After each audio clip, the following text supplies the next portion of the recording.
तो गाइस आज का जो हमारा लेसन है वो होने वाला है डायनेमिक्स एंड मैकेनिक्स का।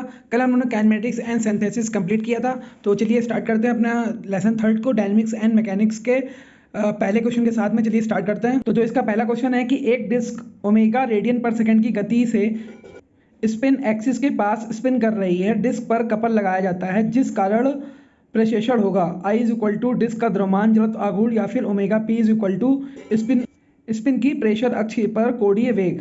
तो ऑप्शन है 1/2 ओमेगा स्क्वायर, ऑप्शन 2 है 1 ओमेगा स्क्वायर 1/2 ओमेगा इंटू आई इंटू ओमेगा पी, डी है आई ओमेगा इंटू ओमेगा पी। चलिए इसको सॉल्व करके देखते हैं। RSM SSB JEE 2016 में आया क्वेश्चन है, ठीक है। तो इसका ऑप्शन होगा कि एक डिस्क ओमेगा रेडियन पर सेकंड की गति से स्पिन एक्सिस के पास स्पिन कर रही है।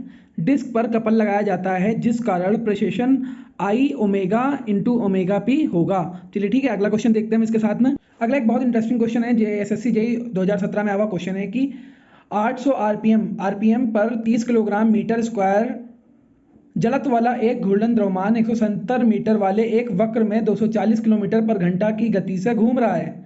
यह कितना घूर्णाक्षयी जायरोस्कोपिक प्रतिक्रिया अनुभव करेगा।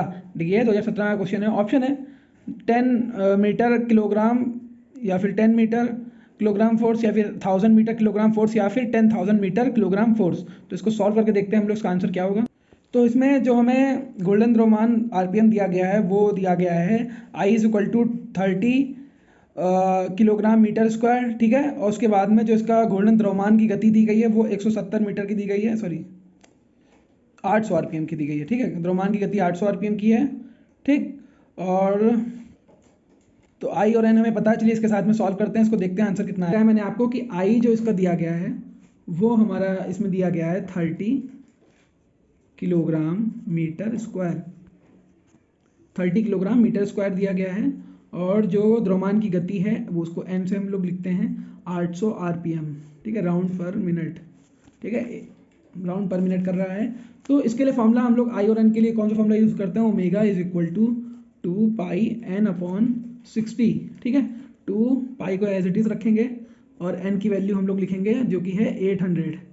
एन की वैल्यू कितनी है 800, यहाँ पे एन की वैल्यू है अपॉन, इसके अपॉन में लिखेंगे 60, क्लियर है ना।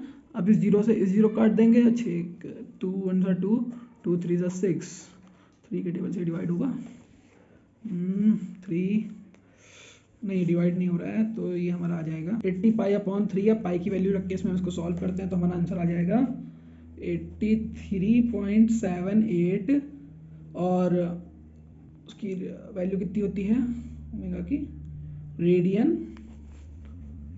पर सेकंड, ठीक है। ये हमारा आंसर आ जाएगा। चलिए बढ़ते हैं अपने अगले क्वेश्चन की। तो एक क्वेश्चन देख लीजिए, उत्तराखंड 2013 के पेपर में आया क्वेश्चन है कि एक पिंड सरल आवर्त गति में अधिकतम गति प्राप्त करता है जब आयाम होता है। क्या होता है आयाम, मैक्सिमम होता है या फिर अधिकतम ऋणात्मक नेगेटिव मैक्सिमम होता है या फिर जीरो होता है या फिर एवरेज होता है। तो इसको हम लोग देखते हैं कैसे सॉल्व। इसके लिए जो फॉर्मूला यूज होने वाला है वो सरल आवर्त गति में v is equal to omega under root r square minus X square का होगा, जहाँ पे जो x है वो कण का आयाम है और जो x इज इक्वल टू अगर हम जीरो मान के इसको सॉल्व करते हैं, अगर x इज इक्वल टू हमारा जीरो हो जाएगा तो ये इसका पूरा का मान जीरो हो जाएगा, ठीक है। और इसको r से ये क्या बोलते हैं स्क्वायर से ये रूट कट जाएगा तो w इंटू आर आ जाएगा। तो v is equal to r multiply by omega हो जाएगा, जहाँ पे आता आयात शून्य होने पर सरल आवर्त गति में पिंड अधिकतम गति प्रदान करता है, ठीक है। ये आंसर हो जाएगा इसका हमारा। चलिए बढ़ते हैं अपने अगले क्वेश्चन की ओर पे। एक चंडीगढ़ JEE पेपर का क्वेश्चन देख लीजिए कि एक पिंड सिंपल हार्मोनिक मोशन पर काम कर रहा है।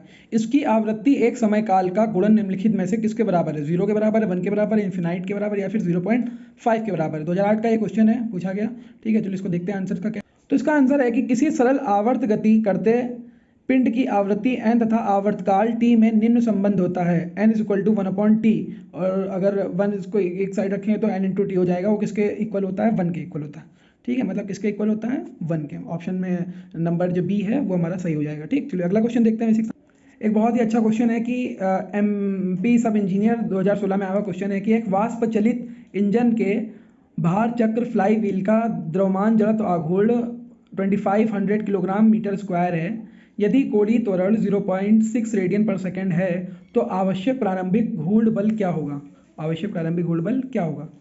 तो इसके लिए ऑप्शन हमें दिया गया है 25 newton metre, 200 newton metre, 1850 newton metre या फिर 1500 न्यूटन मीटर। तो इसका आंसर देखते हैं हम लोग क्या होगा। क्या बताया था उसने हमको, बोला था कि जो द्रव्यमान का जड़त्व आघूर्ण है, जड़त्व आघूर्ण किससे, मोमेंट ऑफ इनर्शिया किससे लिखते हैं हम लोग, आई से लिखते हैं। 2500 किलोग्राम मीटर स्क्वायर है। और उसका कोणीय त्वरण किससे लिखते हैं हम लोग, अल्फा से लिखते हैं, जो कि हमारा 0.6 रेडियन पर सेकेंड स्क्वायर। क्लियर है ना। और हमसे पूछ क्या रहा है इसमें, हमसे पूछ रहा है कि आवश्यक घूर्ण बल क्या होगा, आवश्यक घूर्ण बल क्या होगा।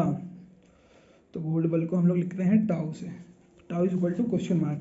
अब हम लोग एक सिंपल सा सीधा सा एक फॉर्मूला पता है, tau is equal to moment of inertia into omega होता है, मतलब कोणीय त्वरण इनटू इनर्शिया के हमें फॉर्म वैल्यू पता है, कोणीय त्वरण का पता है, सिंपल इसको इसमें फॉर्मूले में पुट कर देंगे, हमारा आंसर आ जाएगा 25 किलोग्राम।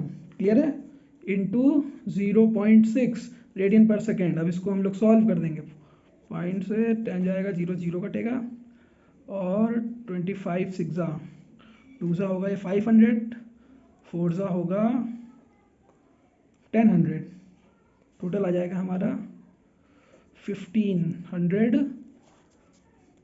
Newton metre. इसको इससे 250 को 6 से मल्टीप्लाई कर देंगे तो हमारा आंसर आ जाएगा 1500 न्यूटन पर मीटर स्क्वायर। किसका आ गया आंसर हमारा आ गया प्रारंभिक घूर्ण बल का, जिसको हम लोग टाउ से लिखते हैं। टाउ इज इक्वल टू क्या, प्रारंभिक घूर्ण बल। ठीक है, चलिए बढ़ते हैं अपने अगले क्वेश्चन की ओर पे। अभी हम लोग 2 क्वेश्चन देखते हैं अभी यहाँ पे कि क्रैंक सॉफ्ट के पिछले सिरे पर डैश फिट होता है, रिक्त स्थान हेतु सही विकल्प कीजिए। देखो फिलिंग द ब्लैंक्स भी पूछ लेता है कभी कभी। इसमें क्या फिट होता है, क्रैंक गियर फिट होता है, pulley for water pump, vibration damper या फिर फ्लाई व्हील्स। क्या पुट करते हैं, तो राजस्थान जेई में आया हुआ क्वेश्चन है 2016 में। इसका आंसर देखते हैं क्या होगा। तो इसका आंसर है कि क्रैंक सॉफ्ट के पिछले सिरे पर फ्लाई व्हील फिट होता है। क्रैंक सॉफ्ट के पिछले सिरे पर गतिपाल पहिए का प्रयोग गति में उतार चढ़ाव को कम करने के लिए किया जाता है। गतिपाल पहिए में घुमाऊ घूर्ण को संचित करने का गुण उसके जड़ता घूर्ण के कारण होता है।